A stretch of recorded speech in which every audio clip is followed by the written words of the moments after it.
हिंदी में यूपीएससी की तैयारी से संबंधित प्रोग्राम्स को देखने के लिए सब्सक्राइब करें study IQ IAS Hindi. Hello दोस्तों, मैं मनोज कुमार आप सभी लोगों का स्वागत करता हूं आपके अपने channel study IQ IAS Hindi पर। दोस्तों 2026-27 के लिए काउंटडाउन स्टार्ट हो चुका है क्योंकि 2025 का एग्जाम कंप्लीट हो गया, यानी कि प्रारंभिक परीक्षा कंप्लीट हो गई और इसके बाद स्टूडेंट देखता ही है कि भाई प्री एग्जाम इस साल का कैसा रहा, किस तरीके से रहा और किस तरीके से नहीं रहा, और यहाँ से उसके 2026 के लिए एक कहानी शुरू हो जाती है। और कहानी इस बात की शुरू होती है कि हमको भी अगले साल टॉपर बनना है, हमको भी अगले साल सिलेक्शन लेना है, ठीक है ना। तो उसके लिए एक रणनीति, एक स्ट्रेटजी की जरूरत पड़ती है, एक कंसेप्ट की जरूरत पड़ती है। तो मैं आज उसी संदर्भ में आप लोगों के साथ चर्चा कर रहा हूं कि 2026 या 27 के लिए इतिहास वैकल्पिक विषय आपको कैसे टॉपर बना सकता है। क्या ऐसी खास बात है कि इतिहास आपको सिलेक्शन भी दिलाएगा और आपको अच्छी खासी रैंक भी दिलाएगा, ठीक है ना। तो यही चीज हमको आज डिस्कस करनी है और इसमें सबसे बड़ी चीज है कि इसे हम कब से शुरू करें। तो दोस्तों एक चीज ध्यान रखिएगा, जैसे प्रारंभिक परीक्षा खत्म होती है अभी से लेकर के दिसंबर तक आपके पास 7 महीने का समय है और 7 महीने में यानी कि दिसंबर तक आपको मेंस अपना मैक्सिमम कंप्लीट करके चलना है, जिसमें ऑप्शनल तो आपका कंप्लीट होकर के नोट्स बन करके आपके हाथ में आ जाने चाहिए। बिल्कुल की पॉइंट, ठीक है ना, जिससे कि एक बार उसकी आंसर राइटिंग हो गई हो, एक बार सारी चीजें हो गई हो, उसके बाद आप प्रारंभिक परीक्षा पर फोकस करेंगे और प्रारंभिक परीक्षा पर जब फोकस करेंगे तो डेफिनेटली आप प्री क्वालिफाई करने की कोशिश में लगे रहेंगे और हम चाहते हैं कि आप प्री क्वालिफाई करें। और उसके बाद कहानी शुरू होती है आपके मेंस की। तो प्रारंभिक परीक्षा के बाद 2 से 2.5 महीना मिलता है। अगस्त सितंबर में आपका एग्जाम हो जाता है, मई में एग्जाम प्री का हो जाता है, उसके बाद जून जुलाई अगस्त में आपका मेंस का एग्जाम है। 2-2.5 महीने का समय मिलता है। उस 2-2.5 महीने के समय में अब क्या लगता है कि हम ऑप्शनल तैयार कर लेंगे? नहीं। अगर आपकी लॉन्ग टर्म स्ट्रेटजी है और सिलेक्शन की स्ट्रेटजी है, जिसका सिलेक्शन का कोई मतलब नहीं है, तो वो तो तैयारी करते रहिए। ऐसे बहुत सारी भीड़ है और मैं जानता हूं कि आप में से कोई भी छात्र भीड़ का हिस्सा नहीं बनना चाहता। वो चाहते कि हम टॉपर्स का हिस्सा बने। तो टॉपर्स बनने के लिए टॉपर की तरह सोचना पड़ेगा, उसकी रणनीति पर काम करना पड़ेगा। तो आइए मैं इस पर आप लोगों के एक डिस्कशन करना चाहता हूं कि 2026-27 के लिए इतिहास वैकल्पिक विषय आपको कैसे टॉपर बना सकता है। देखिए सबसे पहली चीज तो आपके पास एक बहुत बेहतरीन समय है कि आप अभी इसी समय अपना 2 जून से जो बैच स्टार्ट हो रहा है उस बैच को ज्वाइन करें और दिसंबर तक अपना कंप्लीट इतिहास वैकल्पिक विषय को करके रख लें। उसके नोट्स बना लें, उसके सिनॉप्सिस बना लें, उसके पॉइंट आउट कर लें, सारी चीजें हो जाएंगी। और सबसे बड़ी दूसरी चीज क्या है, इसमें दोपहर में 1 बजे क्लास स्टार्ट होती है। दोपहर में 1 बजे यानी कि सुबह और शाम छोड़ दीजिए तो दोपहर में आराम से 2-2.5 घंटे की 5 डे वीक क्लास रहती है, मंडे टू फ्राइडे, ठीक है ना। और इस समय आपको study IQ early start offer भी प्रोवाइड करा रहा है जो कि आपके 31 तारीख तक है। तो यानी कि इस बैच से पहले आपको एक अच्छा खासा डिस्काउंट मिल रहा है, जिसमें आप MK लाइव यानी कि मेरा कोड लगा करके आप मेरा ही बैच आप ज्वाइन कर सकते हैं मात्र 12,999 रुपए में, ठीक है ना। ध्यान रखिएगा, जिसमें आपकी लाइव क्लासेस और टेस्ट सीरीज ये सब कुछ रहेगा। जून बैच है, जून जुलाई अगस्त सितंबर अक्टूबर नवंबर दिसंबर 7 महीने में, उससे पहले आपका ये कंप्लीट हो जाएगा कंप्लीट। अब कहोगे कि इस एक तो ये पेमेंट आपका डिस्काउंट ऑफर है, सारी चीजें हैं, तो आपका 2 से 3 हजार रुपए आपके इसमें बच रहे हैं, ठीक है ना। अब इसका फायदा क्या होगा, किस तरीके से होगा, वो ध्यान रखिएगा। देखिए मेंस की तैयारी आपकी दिसंबर तक, आपका मेंस मैक्सिमम जितना हो सके उतना हो जाना चाहिए, जिसमें आपके मैक्सिमम सब्जेक्ट ऑफ GS और आपका ऑप्शनल सब्जेक्ट आपका कंप्लीट हो, ऑप्शनल। और इसमें मैं कहूंगा हिस्ट्री ऑप्शनल को लेकर के, इतिहास वैकल्पिक विषय को लेकर के हिस्ट्री, इसमें आप मेरे साथ ज्वाइन कर सकते हैं, ठीक है ना।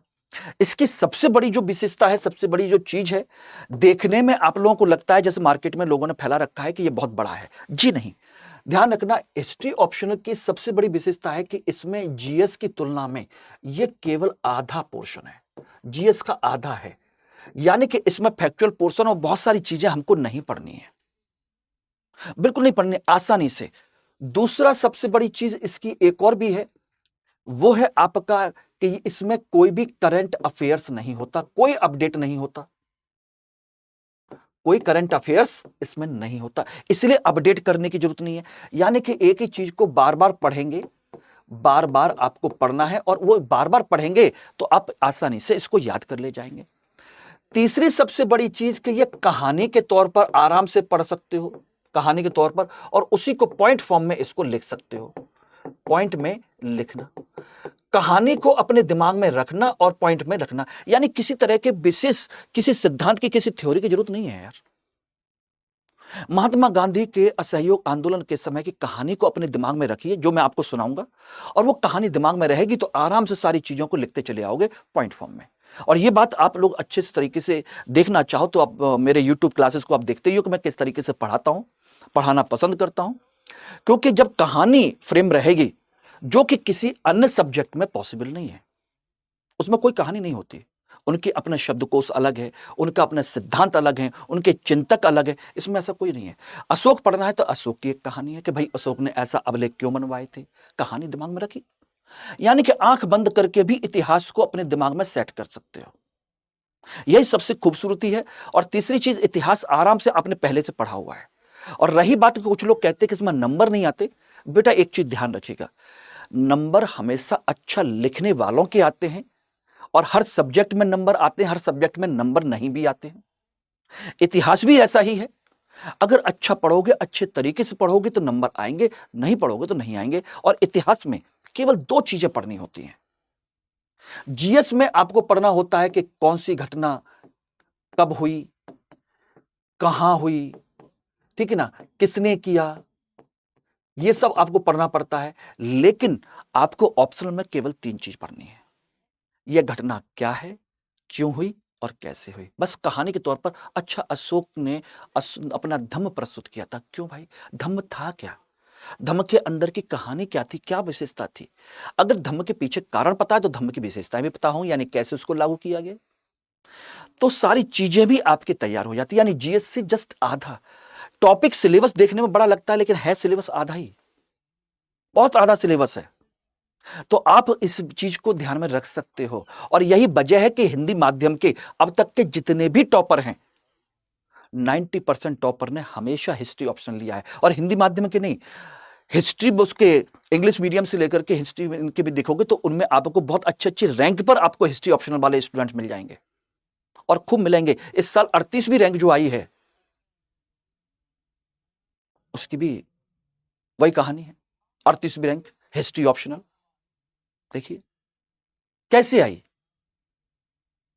और इसको बिल्कुल साइंटिफिक तरीके से पढ़ने की जरूरत है। क्यों कैसे, क्यों कैसे, क्यों कैसे, साइंस इसी तरह से पढ़ी जाती है, रट्टा मारोगे तो नहीं आएगी।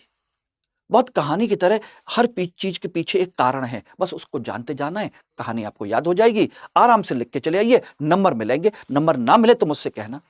लेकिन जो रट्टा मार के जाते हैं, चीजों को समझते नहीं है, उसके पीछे कंसेप्ट को नहीं समझते, उनको नंबर नहीं आते। इस मामले में इतिहास अल्टीमेट है।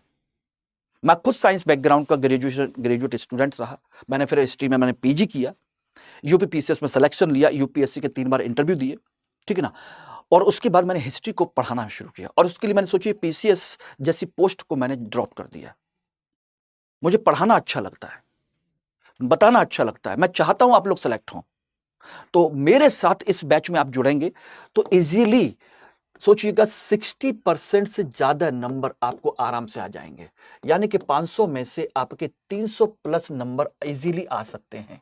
इसमें से थोड़ी सी बस क्या करना होगा, कंसंट्रेट करना होगा, कहानी याद रखनी होगी। और सबसे बड़ी चीज पता है क्या है, आपको किसी विशेष भाषा, विशेष शब्दकोश में नहीं जाना है, आप अपनी भाषा में अपने तरीके से उसको लिख करके आइए, लेकिन सारे पॉइंट, सारे कंसेप्ट आ जाने चाहिए। अगर आप एवरेज भी लिख के आओगे तो 50% नंबर आ गए, और उसको ऊपर 60% तक पहुंचाना मेरी जिम्मेदारी है। 50% तक तो नॉर्मल आ जाएंगे, और 50% से ऊपर 60% लाना, करवाना, ये मेरी जिम्मेदारी है, जिसमें हम इस बैच के साथ में जो आपको गाइडेंस देंगे। देखिए गाइडेंस आपकी एक तो रहेगी बैच के साथ ही, कहते ना बैच के साथ और बैच के बाद। और मेरी गाइडेंस रहेगी बैच के बाद भी, यानी जब तक कि आपका सिलेक्शन नहीं होता, मींस टिल सिलेक्शन। मेरे आप अपने अपने पर्सनल स्टूडेंट बन करके रहेंगे जब तक कि आपका सिलेक्शन नहीं होता, जब तक कि आपके अच्छे नंबर नहीं आते, तब तक रेस्पॉन्सिबिलिटी मेरी है कि मैं आपको उस लेवल तक पहुंचाऊं। तो आप इस चीज को बिल्कुल निश्चिंत रहिए, नंबर डेफिनेटली आएंगे और बहुत अच्छे तरीके से आएंगे। और दूसरी सबसे बड़ी चीज, केवल इतिहास वैकल्पिक विषय की बात नहीं है दोस्तों, बात है कि अगर आप जीएस के हिस्ट्री के क्वेश्चंस उठा करके देखोगे, चाहे प्री में और चाहे मेंस में, उनका लेवल बहुत अच्छा हो चुका है, क्योंकि जीएस में वो बेसिक क्वेश्चन पूछ के वो खत्म कर दिए। अब वो गहराई में चीजें पूछना चाहते हैं। जैसे इस साल का पेपर देखेंगे तो राजा राम मोहन राय का हो, या गांधी के असहयोग आंदोलन का हो, या कोई अन्य आंदोलन हो, उनको उठा करके देखिए। आपको साधारण किताबों से तैयार नहीं होंगे वो, और जिसको अच्छा कंसेप्ट क्लियर होगा वो डेफिनेटली कर ले जाएंगे। तो इसके माध्यम से आप जीएस में भी हेल्प लेकर के जाओगे, आपकी प्रारंभिक परीक्षा में भी और मेंस में भी, दोनों में इसकी हेल्प लेकर के जाओगे। अन्यथा सोच लीजिए, और अगर चाहते हो कि सिलेक्शन हो तो आपको जीएस में 40% से ऊपर नंबर लेकर के जाने पड़ेंगे, और अच्छी रैंक डेफिनेटली आएगी। और ये इसमें इतिहास आपकी बहुत बड़ी भूमिका निभाएगा, क्योंकि इतिहास केवल और केवल इतिहास विषय को कवर नहीं करता, इतिहास आपके सोशल इश्यूज को कवर करता है। इतिहास आपके निबंध के लिए एक बहुत अच्छी दृष्टि देता है, क्योंकि सोशियो इकोनॉमिक डेवलपमेंट से लेकर के सोशियो रिलीजियस मूवमेंट से लेकर के आपके कोई भी सामाजिक, धार्मिक या सांस्कृतिक, राजनीतिक जितने भी मुद्दे हैं वो सब इतिहास से ही निकले हैं, वो सब के सब। तो डेफिनेट सी बात है कि इतिहास की समझ होगी तो हम वर्तमान की समस्याओं को भी समझ पाएंगे। आज भारत पाकिस्तान के बीच की समस्या है तो वो भी इतिहास की बातों को समझने के बाद ही हम देख सकते हैं कि आजादी के समय की प्रॉब्लम क्या थी, आजादी के बाद की प्रॉब्लम क्या थी, किस तरीके से सारी चीजें हुई। अगर राजनीतिक या संवैधानिक विकास की बात करनी है तो देख लीजिए, सामाजिक कानून की बात करनी है तो उसको देख लीजिए, अर्थव्यवस्था के बारे में जानना है तो देख लीजिए। आज भारतीय अर्थव्यवस्था इस स्तर पर है तो उसका पहले बैकग्राउंड तो जानना पड़ेगा, हमारी कंडीशन क्या थी, क्यों थी।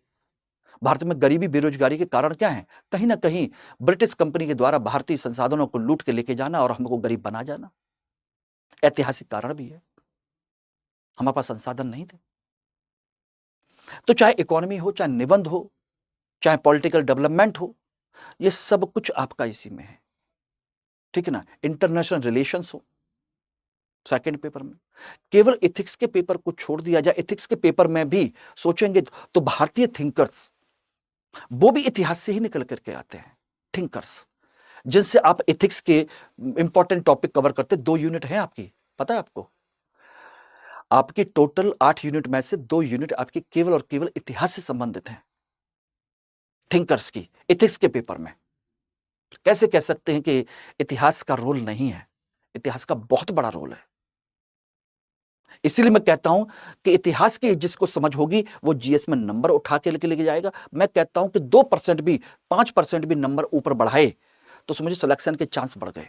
और ऑप्शनल में तो नंबर आएंगे ही आएंगे, डेफिनेटली आएंगे।